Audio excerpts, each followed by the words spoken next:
Hey guys, welcome to Bro Talk. Welcome to another episode of this channel in which we will be talking about decisions. Holy. Decisions, decisions, right? We're going to be talking about two interesting questions based on decisions, right? Why do people hesitate on life-changing decisions? And how does overthinking destroy opportunities? I think two questions that we ask ourselves that we could relate to. And today we're going to dive deep into why does this happen and how we can change it. So please join in our conversation. Please like, subscribe, and comment on this video, and hope you enjoy. All right, so decisions. I really like this topic, Aldous, when it comes to decisions. Mhm. Why? Because decisions is an everyday thing. And one thing I've been able to learn myself is that life, and obviously this is a very common thing, but life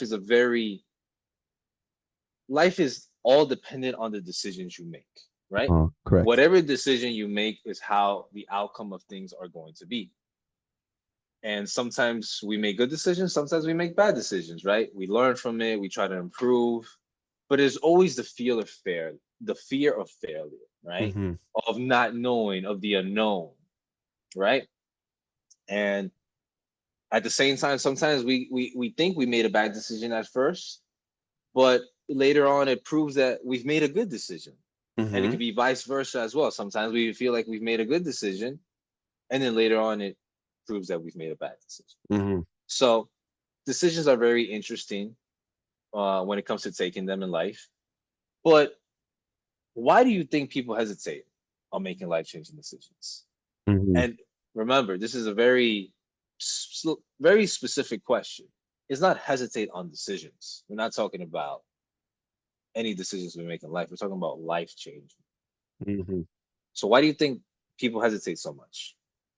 Well, yeah, I think that's also a very good you made a good distinction. The first thing is these are not just normal decisions because m- we make so many decisions every single day, and probably most of them are just mundane, easy things that we're like, oh, I want this flavor, I want to go this way, up or down, left or right, whatever, right?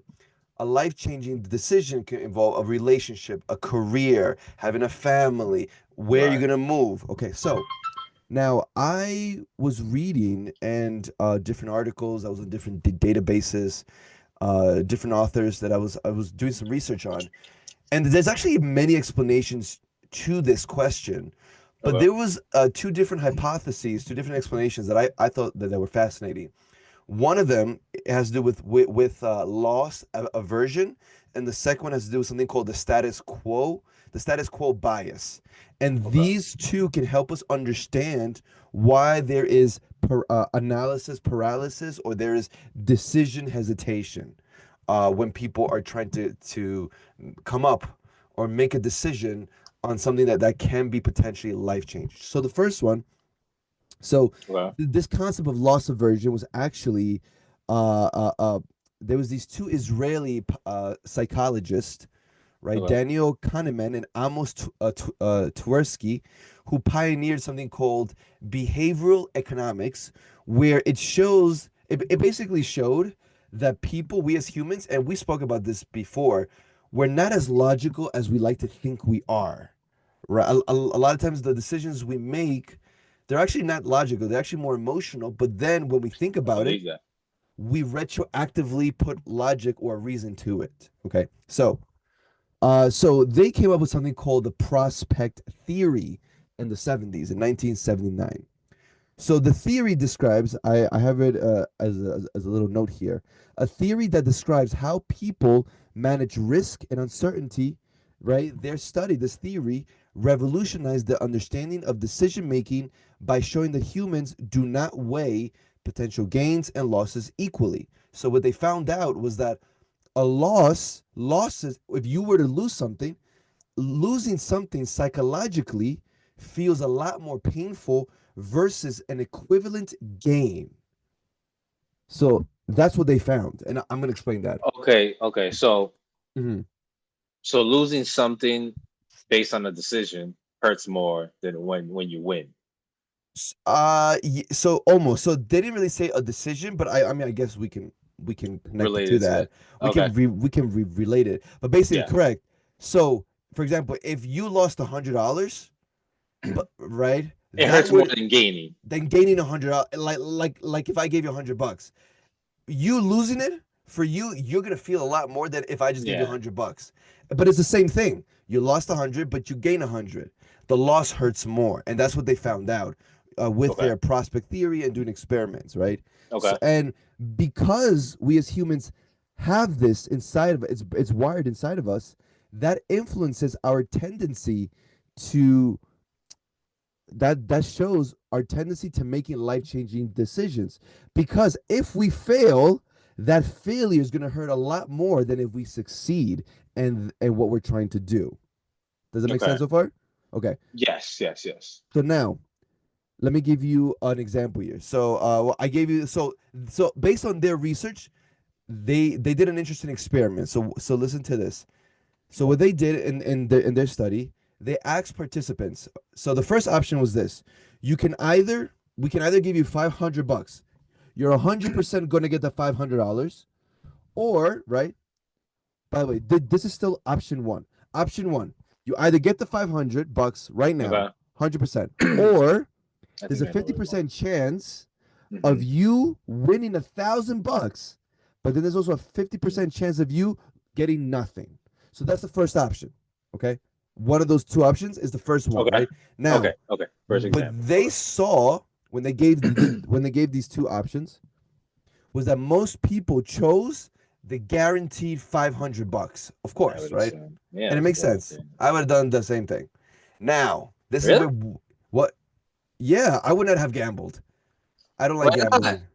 I'm too scared to gamble because that's how it starts. You put $1, then 500, then 1,000, then you put the mortgage of the house, and then you lose it all. And your car keys and everything. Oh wow, you've gone through this? Okay. No, but I don't know. But interesting. I would assume, yeah, most people go for the guaranteed 500. money because it's why risk? So, so they went for that. Now here comes the second option. Okay. Then, then what they did was another group. They're like, okay, your options are this: either you can either lose $500, you're definitely gonna lose $500, or a 50% chance of losing $1,000, but a 50% chance of losing nothing. And people in the second one, in the second tier, people tended to gamble, trying to avoid a definite loss. So, do you see what's happening? So in the first tier, the people chose Yeah. $500, sure thing, they chose it, Guaranteed. Yes. guaranteed, right?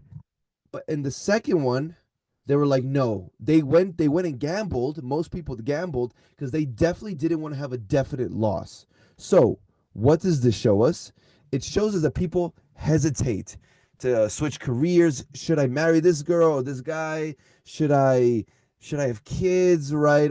Should I invest in this new opportunity, in this new house, and this new business? Why? Because the fear. Yes, the fear is like, what if we fail?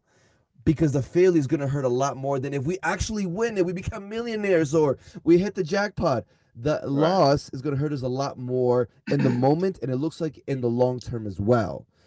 On top of that, I'll just say two more things in regards to the first theory, and then I want to hear your thoughts. Yeah. There's something also called the endowment effect, which is we as humans, we overvalue what we already have simply because we already own it, right? So it's like whatever we already have, we're going to appreciate it more because we already have it, right? And on top of that, people will stick less to less rewarding, familiar situations because the pain of potential failure feels stronger than the potential joy of success. So this is why, for example, you'll see people they're like in sucky marriages, or their partner's toxic, or they got a crappy job, That but makes so much sense. Oh yeah, yeah. He's but talking.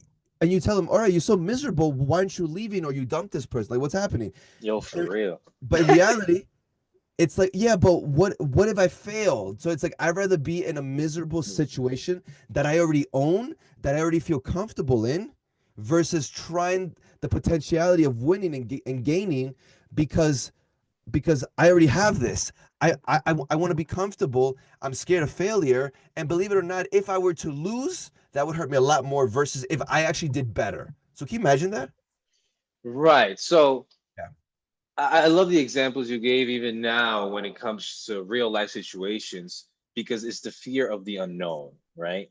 A lot of people tend to stay in those situations because you don't know what's going to happen after that, right? Mm-hmm. I might not be happy with my partner. I might want to move on. I might be receiving some type of abuse, either verbally or physically.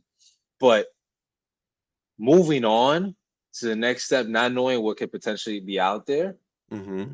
it's scary because, as they say, the grass isn't always greener on the other side, right? And always taking that risk on to see if the grass is going to be greener is where a lot of people like stop, right?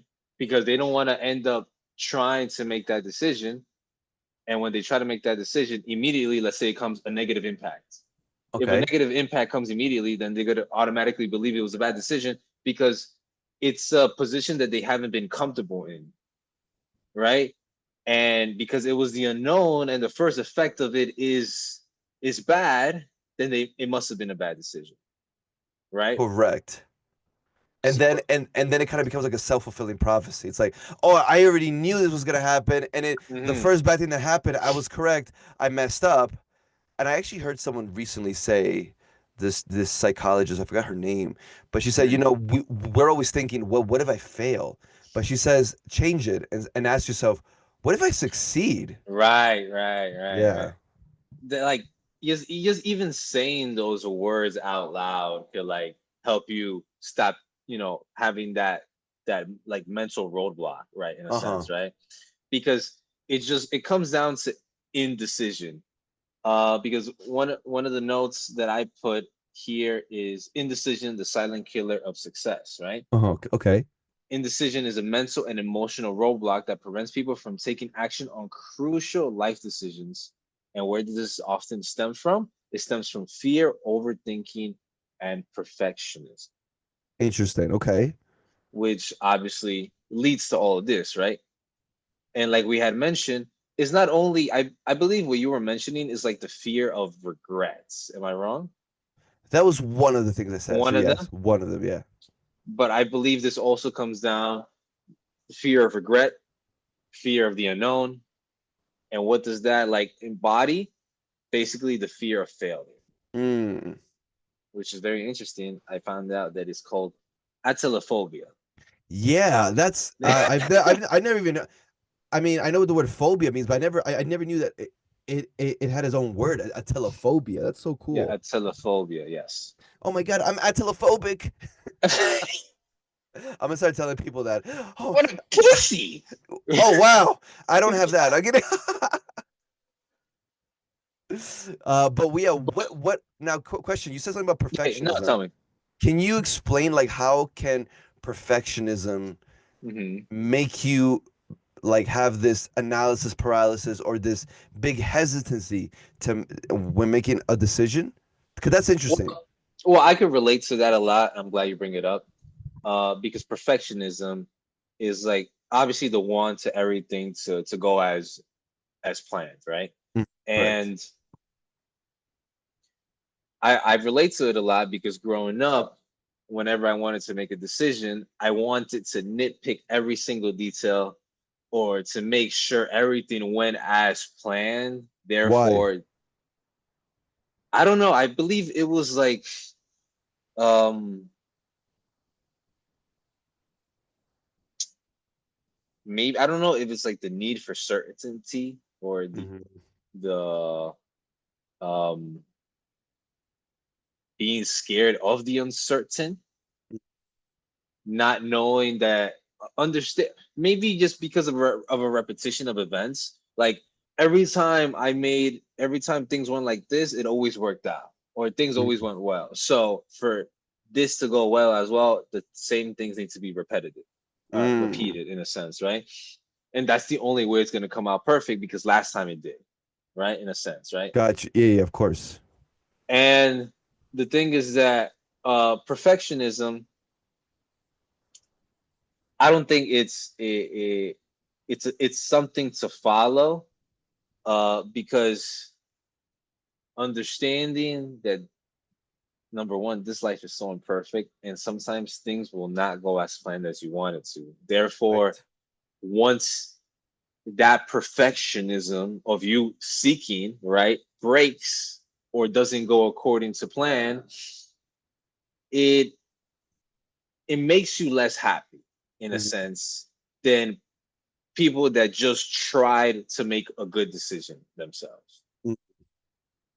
Now, why do people have like this need of certainty, this perfectionism mindset, uh or they're scared of making those life-changing decisions? Is because more choices brings more anxiety and Mhm. more regrets.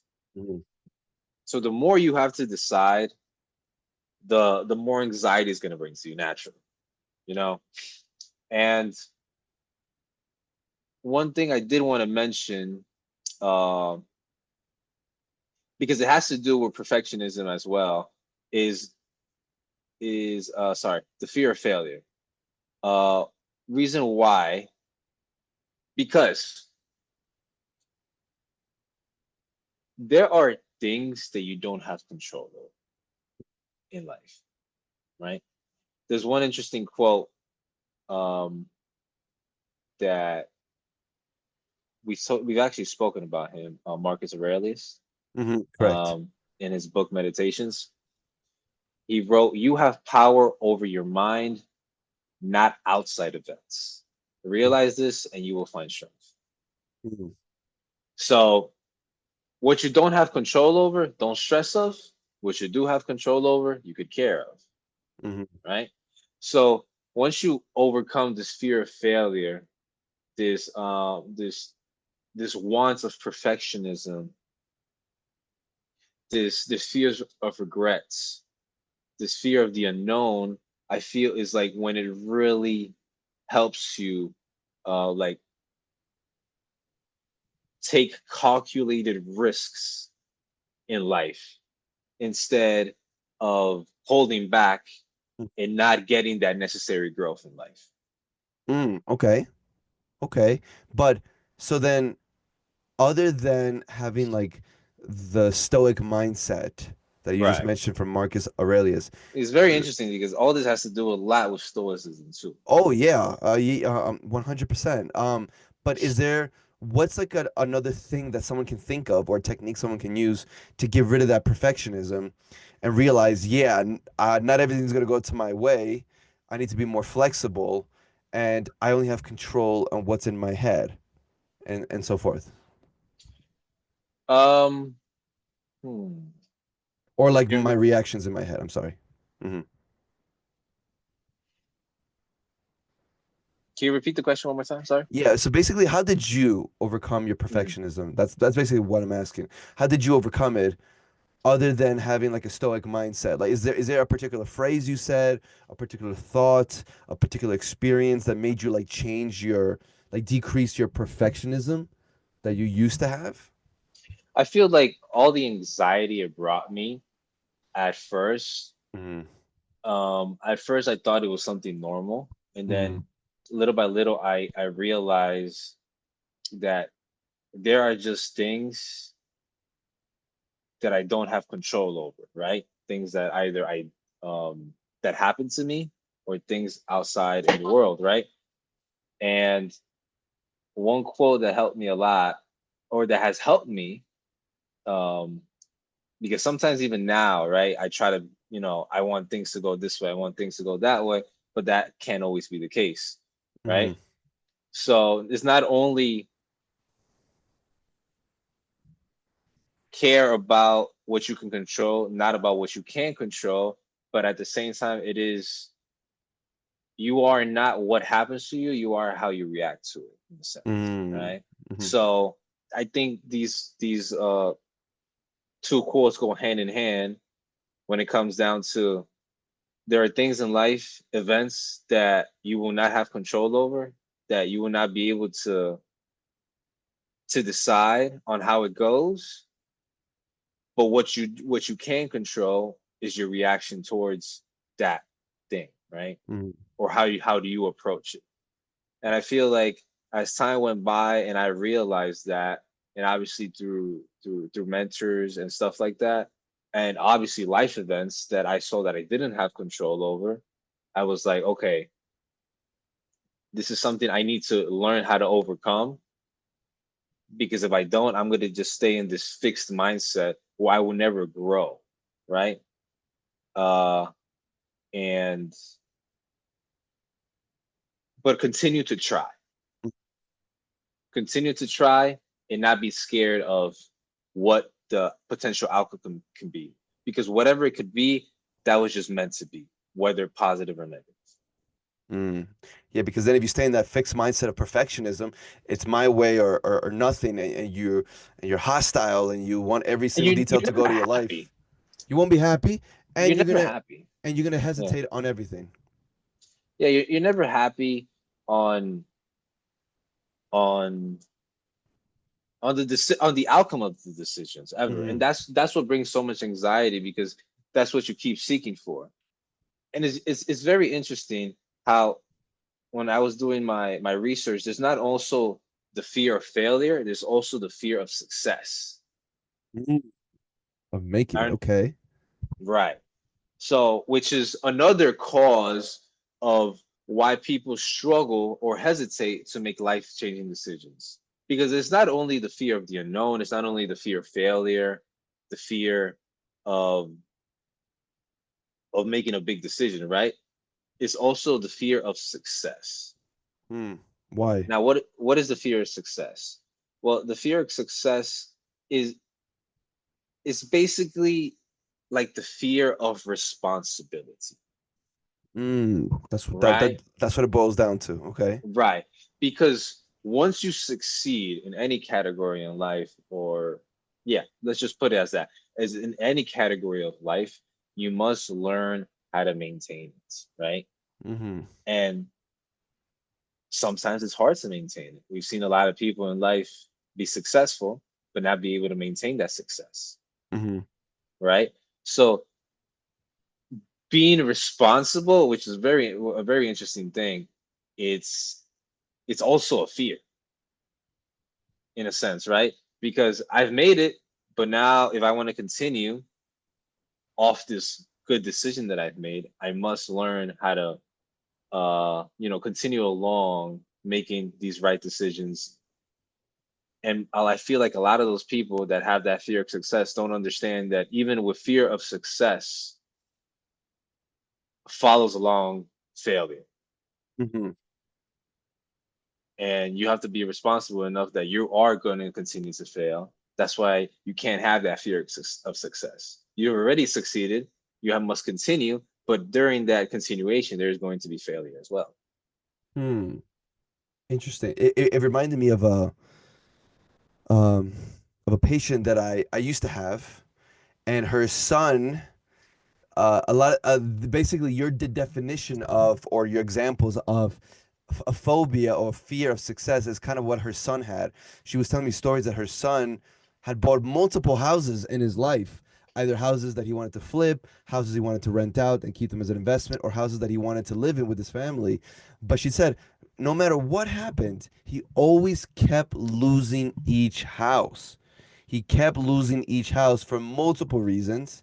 Hmm. Now, of course, I'm not saying he probably had this fear of success or anything. Well, it does sound like it. I'm not gonna lie, it does sound like it. I've also met this the patient's son a This while individual. back. This individual, but it definitely sounds like that. And I've heard stories where it's like someone got to their goal, they're making a certain amount of money, they got the investment, but they just can't hold on to it because they're not responsible. They get into drinking, they get overconfident, to drugs, or like so many other things that happens to them, and they just can't hold on to it. And then So they lose all the then, money. and they lose everything. So what was the Right. point? That's fascinating. It's like two extremes right there. It is two extremes, because um, to be successful, it requires you not to have the fear of responsibility, but embrace what responsibility is instead of Mhm. fear, right? And obviously that requires action, and you can't take any action that could potentially sabotage yourself, Mhm. right? You have to take actions that could help you, Mhm. that uh make you not have this fear of success, because you don't want to Mhm. end up like one of those people that just end up making a good decision but can maintain the progress of that good decision, right? It's not only getting there, it's staying there, you know. It's staying there as well. Right. It's like, you know, it's not only getting to the top, it's staying at the top. Yeah, and that's with anything. I think that's with anything. Right, right. Right. So it's interesting how we have the fear of success, the fear of the unknown, the loss aversion thing I mentioned, the fear of failure. Failure, yeah. So there's different Atelophobia. atelophobia. There's different reasons why people hesitate on these decisions. There's just one more I want to mention, if you don't Yes, mind, yes, go for it, go for it. which is And called this perfectionism too, as well. and perfectionism, and this other one that I'm going to add it, which is called the status quo bias, where basically it just says that people have the preference to keep things the way they are instead of making a change, even if the change, even though they know the change might be beneficial for them. Now, I kind of mentioned a little bit of that previously, of like the example of like if you're in a toxic relationship, even though you know that you got to get rid of them, but because you're with them, you've been with them so long, and your situation is comfortable, even though it sucks, right? Because believe it or not, people can be comfortable in sucky situations.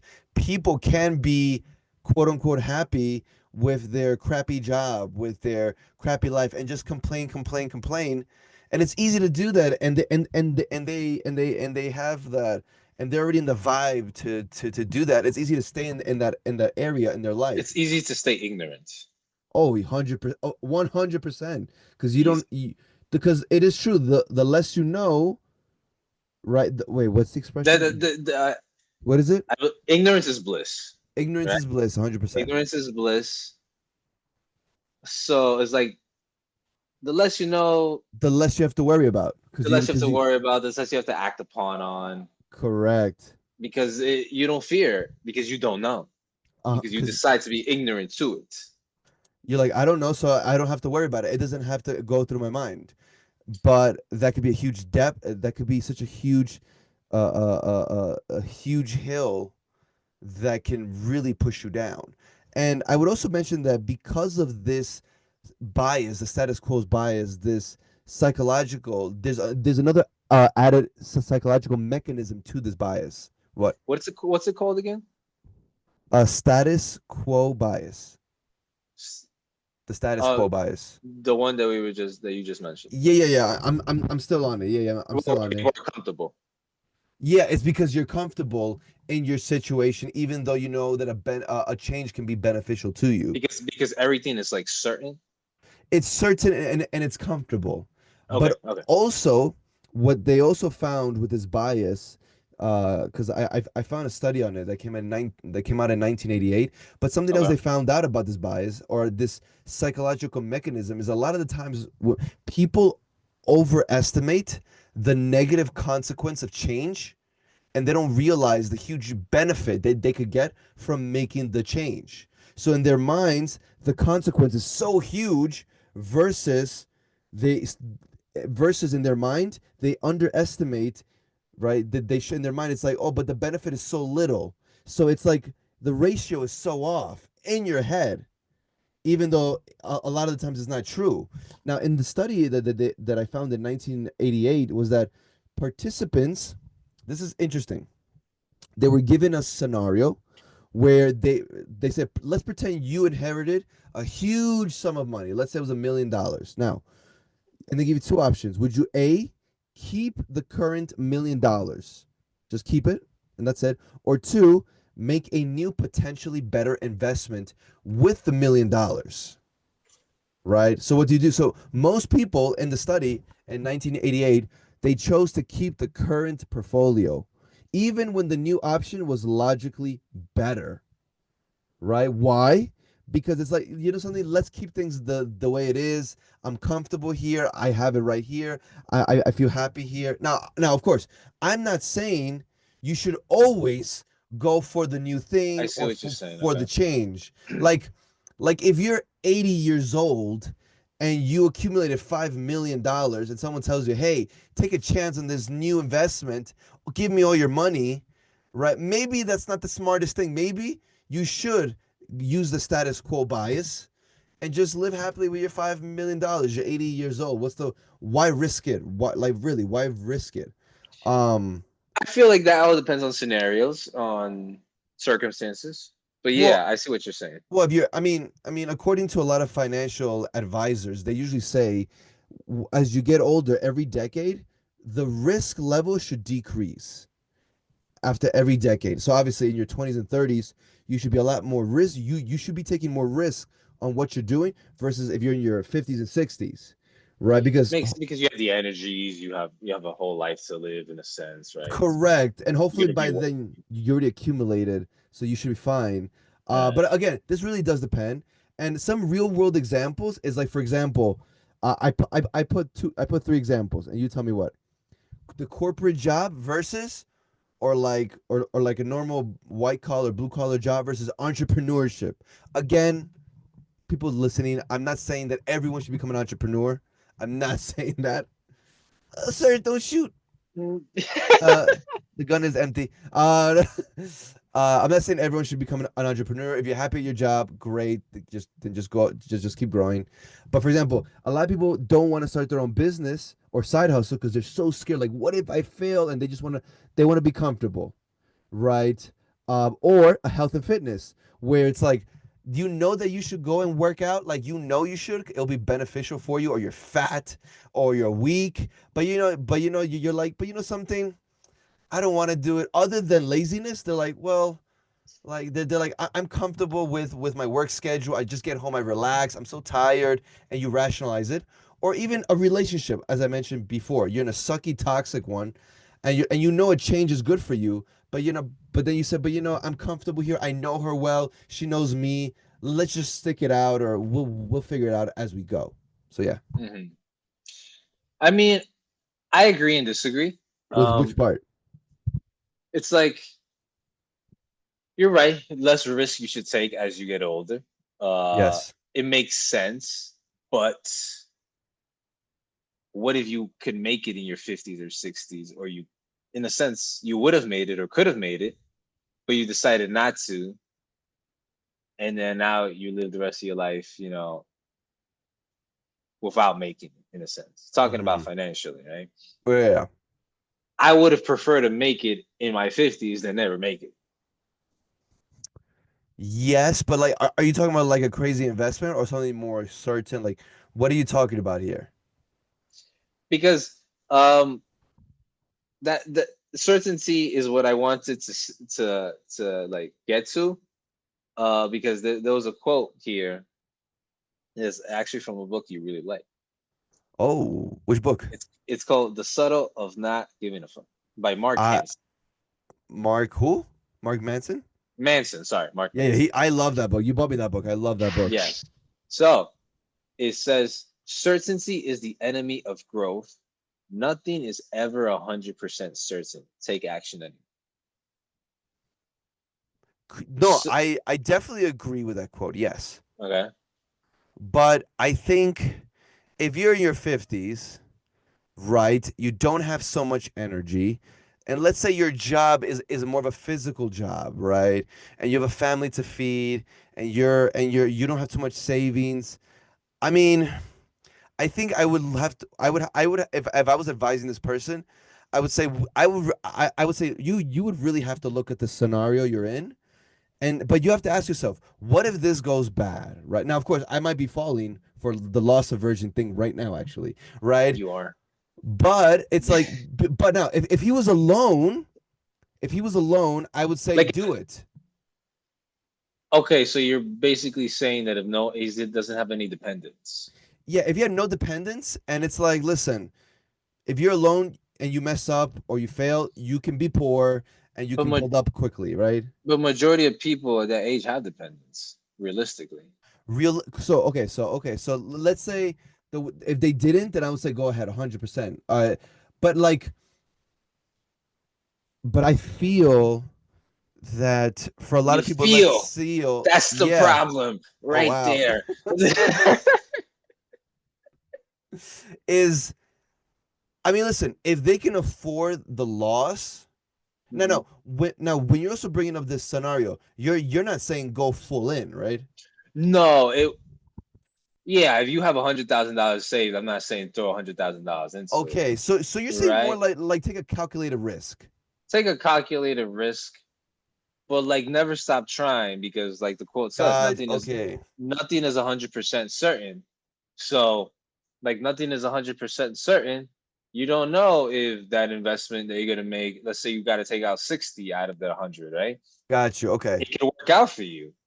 Like it would suck if it didn't, right? Of course. Because now you're in 60% loss, and maybe you could have you accumulated that throughout the years.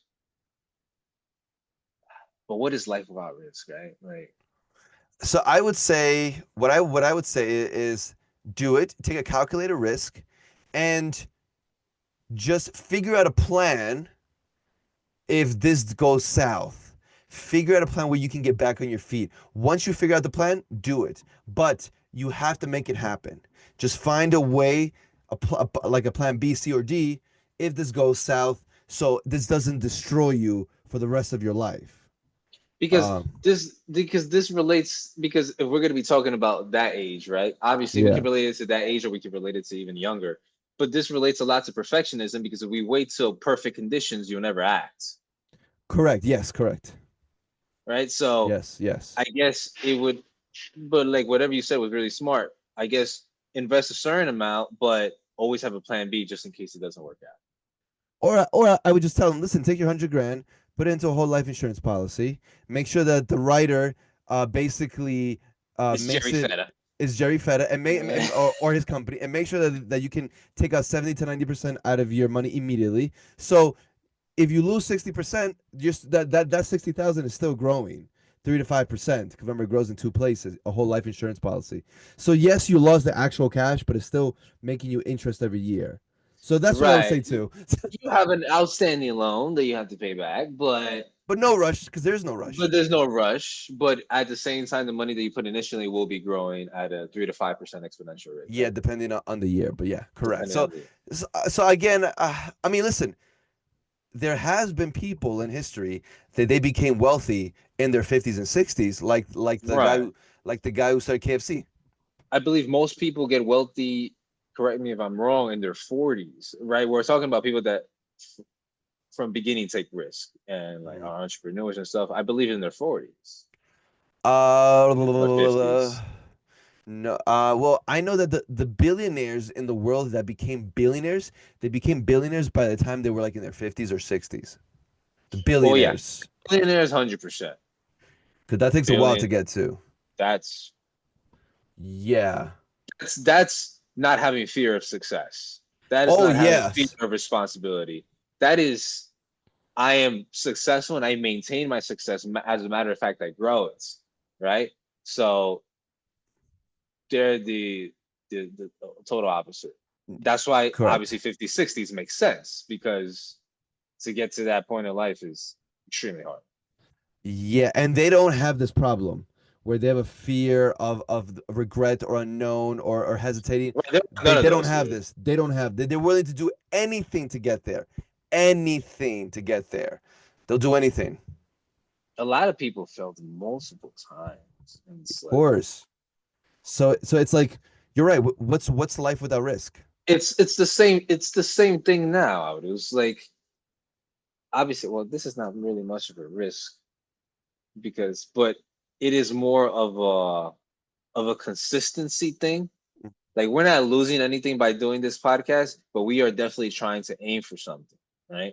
Correct. So that is not having a fear of failure in a sense that we don't know that if it's going to be successful or not, but we have to be consistent about it Mm-hmm. and Mm-hmm. record episodes and episodes and episodes I know I haven't counted, but right now I believe episodes 30 we're like at something. 30 something already. So that involves a bunch of consistency, realizing that there could be failure behind it, but there can also be success as long as we're continuous, right? Uh-huh. There's that even stat that I believe we one time talked about how 80-90% of podcasts don't even get to episode 20. Yeah, 2021. Something like, yeah, I think it was like Yeah. 90, or was it 95? It was something like that. I don't remember, Right. but And then but there's it's a like huge another number. stat. There's It's a another huge. stat behind that one as well, too. Yes, yeah, I just don't remember. Yeah. But I think Yeah, I in an don't earlier remember. episode we said Yeah, it. we Yeah. mentioned it, yeah. But yeah, not having that fear of failure. But I back to my point, I believe most millionaires became rich in their 40s, I believe. If I'm not wrong. Probably. I'm not sure. We could Google it. Yeah, Google that.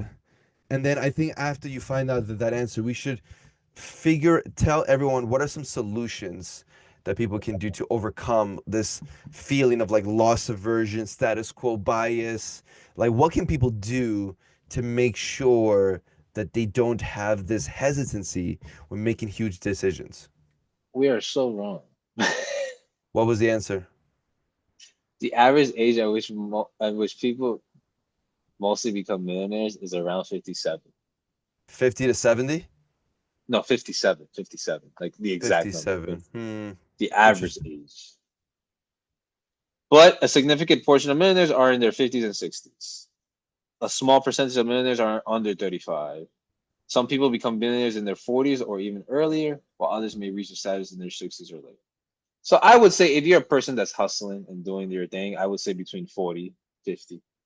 Okay. No, that makes sense. And then some other people, Being average, making safe decisions, but continuously or investing. safer decisions, Safer decisions. But if you take extremely risky decisions, that could come at a much sooner path. Like especially if you're successful in those risky decisions, you can become a millionaire much quicker, much quicker. 20s, 30s, like Yeah, which is crazy, but possible. possible. So, what are some solutions do you think we can offer, or just mention, to overcome these feelings of loss aversion and status quo bias and so forth? Um, One thing that I was able to look for a solution, how to overcome this, right? Mm-hmm. Um,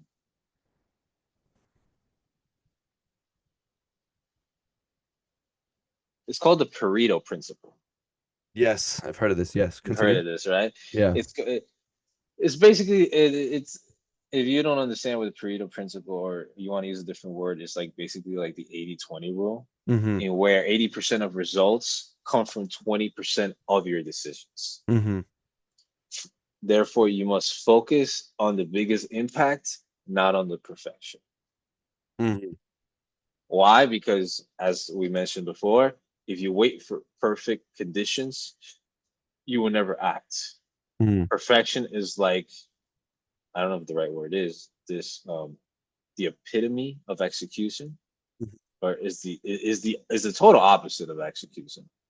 If you're looking for perfectionism, you're never going to execute, right? So that's what the Pareto principle is. 80% of results come from 20% of your decisions. Therefore, you must focus more on the impact of your decisions Mm-hmm. and not the perfection of it. Okay. Um, Patrick Bet-David said this very interesting once. He said, decide fast and adjust as you go. The worst decision is making no decision, Mm. right? So understanding that you should always make a decision, like Patrick said, right? Adjust as you go, depending on what needs to be, properly fixed. But also putting your mind, as I mentioned earlier, that only because on a short term something might bring a negative impact, it doesn't make it a bad decision. That's just what it brings. But in the long term, it could be the total opposite. So instead of having that fear of what it's going to bring at first, or maybe, with certain decisions as well, you could realize if you really plan it out, what are the short-term effects and what are the long-term effects, right? I believe certain decisions are visible to the eye. If I know I stop doing this, I know the negativity is going to bring to me in the short term, but maybe in the long term, it could bring me positivity. So you have to pan it out in a sense where, like, in those T tables we used to use in school, right? Or those ovals. What's the Venn diagrams, right? Venn diagrams, yeah. Where on one side let's put negative, on the other side let's do positive, and what is neutral, what stays the same, right? If you could do that in a sense with your decisions and your life, and use in a sense this Pareto principle, where understanding that 80% of the results come from 20% of your decisions, then you could, at least to a certain extent stop hesitating on these life-changing decisions and stop overthinking these decisions, because they could bring opportunities later on. Very. What do you think? No, I think I especially like the second thing you said. I mean, I think they're both great. Because I like the second one because it was more of a, because what you're really saying is like, listen, use your senses and your mind to really change the focus. To really, you want to force long-term thinking versus short-term thinking, right? That's kind of like what you were saying. And then the first one was like really like, hey, if you can make it that 80% of the results comes from 20% of your decisions, then you can do a lot, because you're using a lot less mental power, but you're making the decisions quickly, and you can adjust as you see what works and doesn't work, right? And I would agree with you that if we can start now, of course, again, I wouldn't say do this with everything, because you can't do this with everything. But if you can kind of force or change the way you think from only short term to long term, like you can ask yourself, will I regret not doing this in 5 years from now? Right? It forces you to think ahead, right? In your career, your relationships, your investments, all that stuff. And think of the pain it could probably bring to you during the short term, so that you have to be ready for that. Obviously, not every decision is going to require pain, either mentally, emotionally, or physically. Yes. But whatever pain or adjustment is going to bring you, or isolation it might bring you, or potential downside, like, you have to prepare yourself for that mentally. You have to know that if I make this decision, this is what it's going to come with. And only because it comes with it doesn't necessarily mean that it was just a bad decision. And I feel like a lot of people fall into that. And this is something I recently started thinking about too, even with my own life and certain decisions I made. I was like, damn, like at beginning, it felt terrible. I didn't know if I made the right decision, because all the negative impacts, the feedback, maybe the comments, the looks and stuff like that I got. But a year, 2 years later, I'm like, shit, I'm glad I made that decision. Well, there's no time frame, but that was just an example on how, like, you could look back on things. And a lot of people look back on things and be like, wow, I'm happy I did that, because look all the positive it brought back to me. So no, I definitely I agree with you, but I also believe that if someone is too scared to do what you're saying, I don't, what they could also do, and you could tell me, they could do something called incremental changes. No? Oh, definitely not. Okay. I'm joking. Where it's like, okay, explain incremental changes. it's simple. But for the audience. Yeah, it's simple. It's like, instead of making huge decisions all the time, right? Just take small steps, right? Maybe take a decision that whatever happens, it's not life breaking or life threatening, right? And just start practicing, right? So like, if you want to be an entrepreneur, for example, and you hate your job, you don't want to be there. So instead of just quitting and doing that, maybe then take a smaller step. Start a side hustle first as you're working. And once you're succeeding in the side hustle, then you can drop your job and go into the entrepreneurship route. But what you're doing is you're doing an incremental change, smaller steps instead of a huger, instead of a bigger leap. So you see what I'm saying? I get, yeah. I believe those type of decisions or actions you make will fall a lot into um when you have, especially when you have kids. Hmm. Why? Because the decisions you make will affect others. Hmm. So I believe that applies a lot or much more. So when you have someone that depends on you and you really have to think about this decision, Hmm. is when you don't always necessarily have to like take a huge risk. You could progressively get into it, understanding that it's not Hmm. only going to affect you, it can affect someone else. And you have to take that into consideration as well. So maybe it is a safer choice on the uncertainty Hmm. of that decision. Let me take it little by little, let me see. And then once I'm able to have a little bit more of a vision of what that decision can bring me, that's Hmm. when I could go all in or maybe just take a step back, right? Yeah, I think that's the right mindset for someone. As you said, if they're a parent and other dependents, they could definitely take this route instead of doing the bigger one. So you know, slowly you build yourself up. Or something that I thought of that I've seen people do and so forth is something called a commitment device, where it's like you have like an accountability partner, or in front of a group of people you say, listen, my goal is to do this within a year. You guys are going to keep me accountable, right? So it's like you put something at stake which forces you to take action, or you say, if I don't do this within the year, I'm going to pay each one of you $500, right? So it kind of forces you to like, okay, I got to do something now, because if I don't do this, I got to give every person $500, or I'm gonna embarrass myself. And that's why there's a whole debate of, if you're doing something, right, something big, should you keep it quiet until it's done, or should you tell people about it, right, like the public, or tell your family and friends, because then it kind of forces you, like, I gotta succeed, I gotta finish it, because all these other people know about it, and they might ask me later, hey, how did that happen? How did it go? Right now, of course, there's pros and cons to both answers. Both, yes, both, yeah. But you see what I'm saying? It makes you take action, not in perfect conditions, but it makes you take action now to overcome Right. that loss aversion and so forth. I like the one that you mentioned of it potentially affecting you. Like, man, if I don't do this, then I have to give this, let's say all these people this amount of money. Yeah. Therefore, that puts you like be uh between the knife and the wall in a sense where like, ah, damn, like I have to get this done Yeah, because I because just gave this promise. I gave this promise, and if I don't go about it, then I'm hurting myself. So it kind of like, pushes you to like, ah, I got to get this done. But the thing that you mentioned, very interesting. Should you mention? Should you not mention? Um, Ooh. So my father, you know my dad. I do know Um, your father. so he always says, uh, don't tell anyone until you've done it. I've heard that a lot too.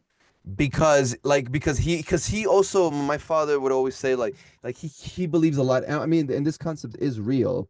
I mean, I don't think there's any objective study on this, because I think it's kind of hard to do a study on this. But like bad energy or bad thoughts and jealousy, and like people will do things to bring you down and to make sure you don't accomplish it because they're jealous, right? Or like all this type of stuff. He's like, don't say anything. Stay humble. Keep quiet. Once you've done it, then you could talk about it, because at that point you can't fail now. You can't fail. You won't embarrass yourself. But does it really make you not humble if you say it? 1 second. I don't see you. Hello? And what happened? I still see you. You still see me? Okay. I mean, I don't see you anymore, but it's fine. You don't see me? Hold Nope. up.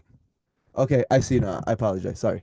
Okay. I'm back. Okay. We'll just edit this part. Don't worry. Okay, no problem. So I'll repeat what I said. Uh-huh. Um, so only because you mention it does that make you, in a sense, not humble? I think it depends on your approach and how you say it then. Because you're right, you could be humble about it. Say, listen, I'm trying to do this movie, or I'm trying to do this investment, and you could be humble about it. But a lot of the times people are not, they're not humble. They're like, I'm doing this, I'm doing that. And it could come off as not humble. But I think my dad's whole point is, because what happens if you fail?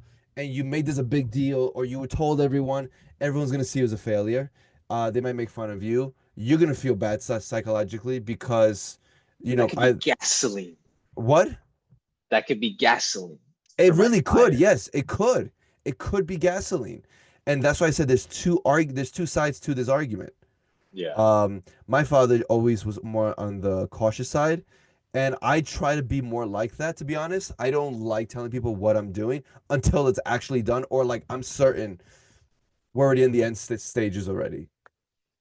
Okay. Yeah. No, I get it. It's more the safer choice.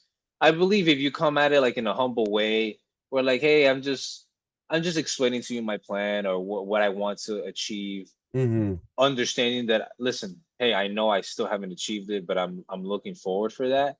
Then you could still come off in a sense in a humble way without, sounding egocentric in a way, Yeah.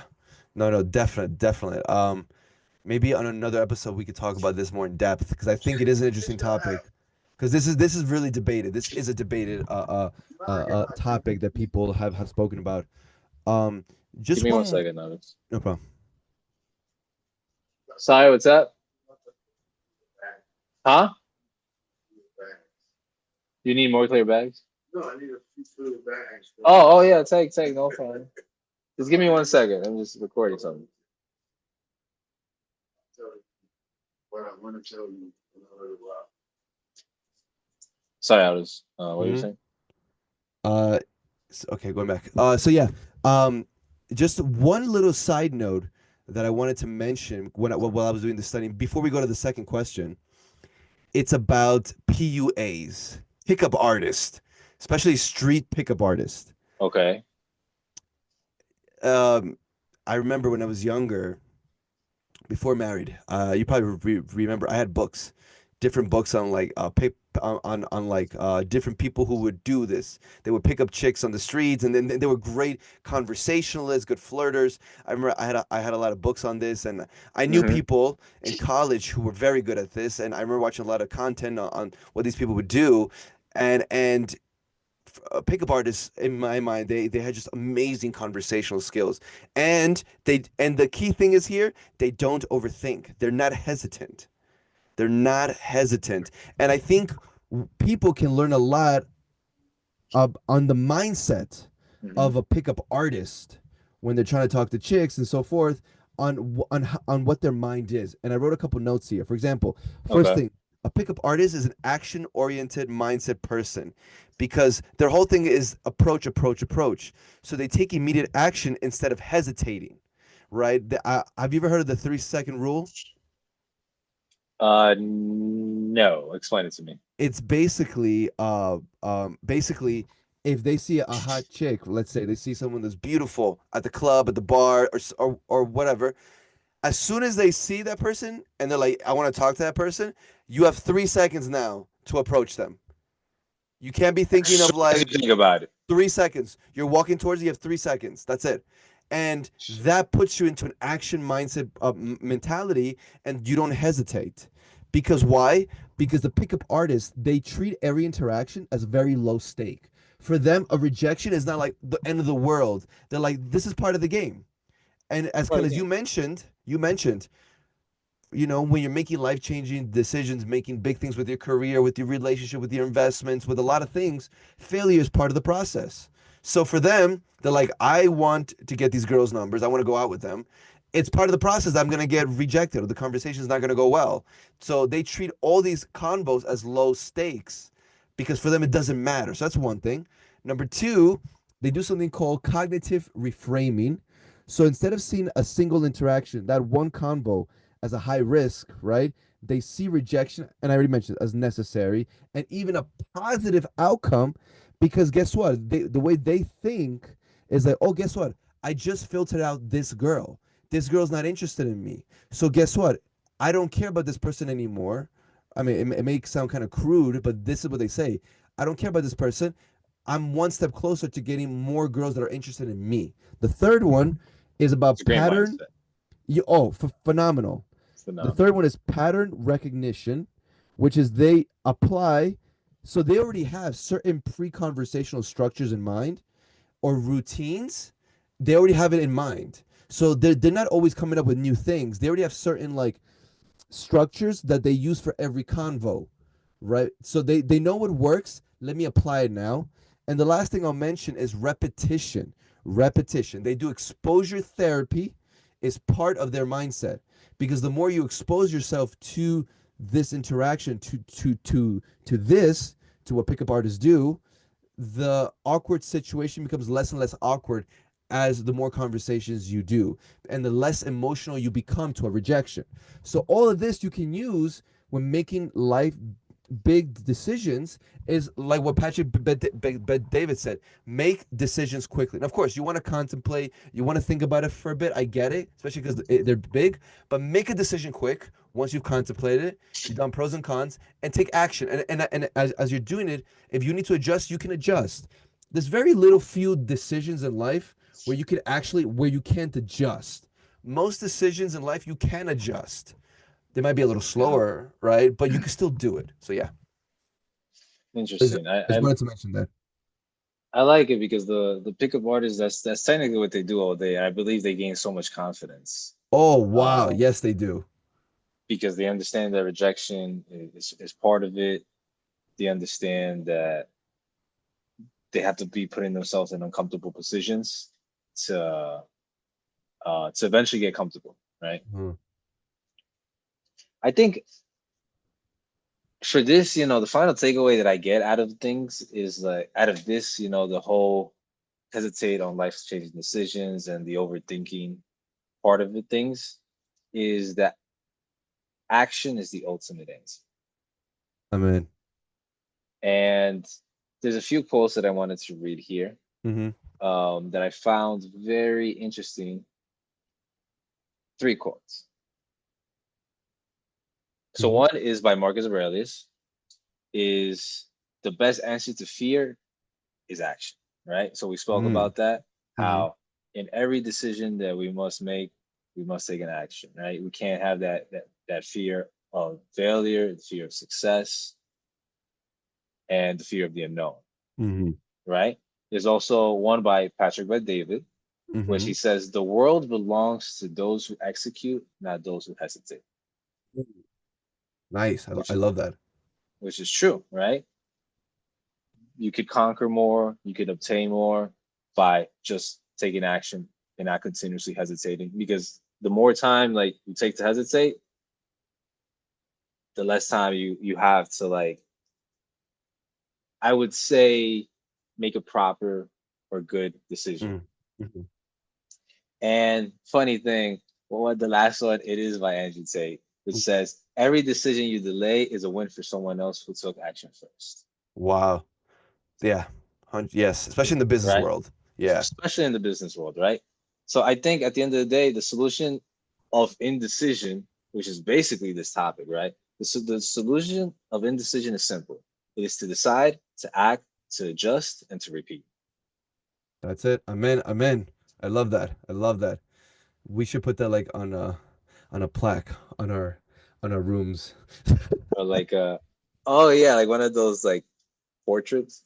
Yeah, and just put in the room. As soon as you wake up, you see that. Yes, let's go. Protein shake. Working out. Let's go, guys. Let's go. I I've been wanting one of those for my place. For what? Um, my apartment. Oh, your apartment? Okay, we'll probably Yeah. have to get you one for your birthday then. Uh, now I don't know. How would you answer the second one? The second question, which actually people have asked this, which is how does overthinking destroy opportunities? How do you think? Like why or how do you think? I don't from what you've seen or studied or experienced. How does overthinking destroy opportunities? Yes. Um, I believe because a lot of the times, overthinkers underestimate their competence. Mm. And like they underestimate their competence, it makes them continuously hesitate, Hmm. right? Um, there's a book that I was able to get a quote out of. I don't know if you know this one. It's called the 5 Second Rule by Mel Robbins. Yes, that if I'm not, I think that's the wife of Tony Robbins. Yes. Is it? Yeah, I think she's the wife of Tony Robbins, this famous speaker. Yes. Gotcha. Okay. But in one of the quotes, it said, if you hesitate for more than 5 seconds, your brain will kill the impulse to act. Interesting. Yeah, because it's trying to stay safe. Yeah. Right. It's continuously trying to stay safe because obviously it's looking out for you, right? Yes. So how does overthinking destroy opportunities? Well, because number one, you underestimate your competence, making you hesitate. And like you're hesitating and it's taking so long for you to make a decision, it kills that impulse to act. And that impulse could have been good, or for, Mm. that follow-up, that decision you could have made. Like this says 5 seconds. I'm going to maybe say 5-10 seconds. That decision you could have made in 5-10 seconds could have like made a huge change, but because of your continuous hesitation and underestimating your competence, maybe it could be a confidence thing as well. Mm-hmm. I believe those parts destroy the opportunities that can come in your life. Mm. What do you think? Yeah, especially because from my understanding of some of the of neurology and some stuff I've read, it's interesting. I don't know if you know this. Our brain, so for example, obviously our brain wants to protect you. So if it senses danger, you're right. She's right. If you don't act within those 5 seconds and you take longer, the chance of you taking action are gonna go down so much, or almost none, because your brain wants to protect you, right? Because our brain actually cannot differentiate between different dangers. So, for example, if you're at the edge of a cliff and you're gonna jump off the cliff into the water, versus you want to go talk to that girl over there at the end of the bar because she's pretty, but you're scared, right? Your brain cannot differentiate. Hey, him talking to the girl is not as dangerous as Aaron as you trying to jump off a cliff. For the brain, for that reptilian part of our brain, right? It sees the both dangers as the same. That's why you get nervous and you get sweaty if you're trying to jump off a cliff or if you want to go talk to a girl, because it can't tell the difference, which is interesting. It just wants to protect you. That's it.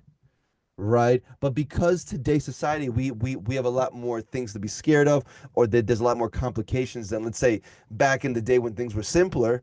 Our brains didn't develop and learn to differentiate between different dangers, which I find interesting. But no, I definitely agree with your answer, and I agree with her quote, what Mel Robbins said, of what you said. I also think that I found this quote. I forgot who said it, but it's overthinking can prevent people from stepping into their destiny. Have you heard of that Well, before? that's a really good one. That's powerful. I was even thinking of It's like putting very it on powerful. my WhatsApp status now. I was thinking about it. But yeah, that's why overthinking can destroy opportunities, because what if you were meant to, that was supposed to be your destiny, right? But you overthought it and now you can't be part of that. Also, I was looking at different books in Judaism to see what Judaism has to say about this. And it's interesting because obviously Judaism doesn't reject contemplation, you to think. But I found three fascinating quotes that go together, which is think deeply, but not endlessly, trust in Hashem, trust in God, but Mhm. also take initiative. And number three, act, then refine. Don't wait for perfect clarity before acting. And again, I think it's a lot of things that you and I have been talking about earlier on. Um, and I forgot which Jewish book I was reading, but when I saw these quotes, one example they gave was the example of when the Jewish people, they were in on Mount Sinai, right? And just before, God gives Moses the two tablets and the laws on Mount Sinai, we see here that basically what happens is, wait, I have it right here. I wrote something. Huh? Joseph, if you're gonna be on the phone, could you step outside, please? If you're gonna be on the phone, could you step outside, please? Thank you.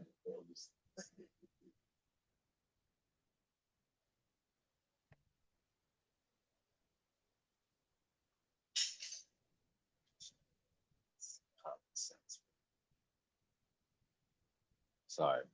That's okay. Good. Yeah. All right. Just make sure for this episode you tell John to edit a I lot. know. Yeah. So make sure. So after reading those three quotes, the next example was about when the Jews were at Mount Sinai and they're about to receive the Torah, the laws that God gives to Moses, right? Just before all that happens, Mm-hmm. right? There's this famous quote in Hebrew, which is "Na'aseh v'nishma," which means we will do, and then we will understand. I'll say it again. Mm-hmm. We will do, and then we will understand. So here, the Jews are saying, we know that God wants to give us these laws. Just give it to Right. us.